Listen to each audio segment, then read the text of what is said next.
guys! Hello! Welcome to the luto ni Ate Heidi. Ayan po ay una, ginisa ko muna bawang, sibuyas, kamatis.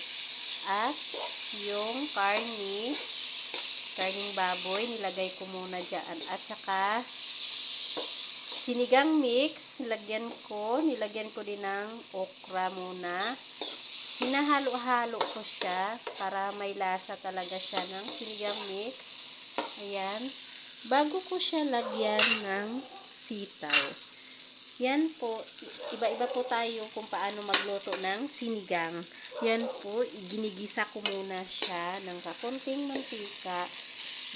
Halo-halo lang konti. Ganon. Bago ko ilagay nitong sabaw na pinakuluan kong karning baboy. Ayan. Pinakuluan ko siya, pinalambot ko bago ko siya ginisa. Ayan na guys, ilagay na natin ng sabaw. So, pakuluan natin kasi malambot na yung karne. So, ito na lang yung gulay lulutuin. Ayan, konti lang siyang sabaw kasi konti lang naman ang karne.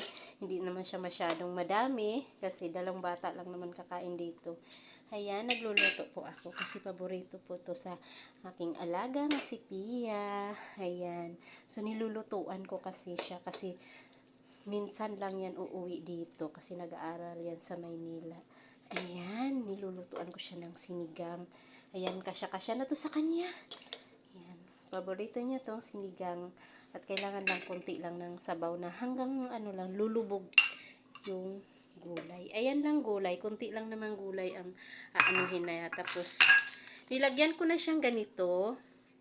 Ayan. Tapos, ito mamaya-maya pagkulo na. Kasi, gusto niya yung sobrang maasim. Yan talagang sinigang. Ayan guys. Yan lang po. At iba-iba po tayo magluto kung paano tayo magluto. Ayan. Yun lang. Simple lang naman.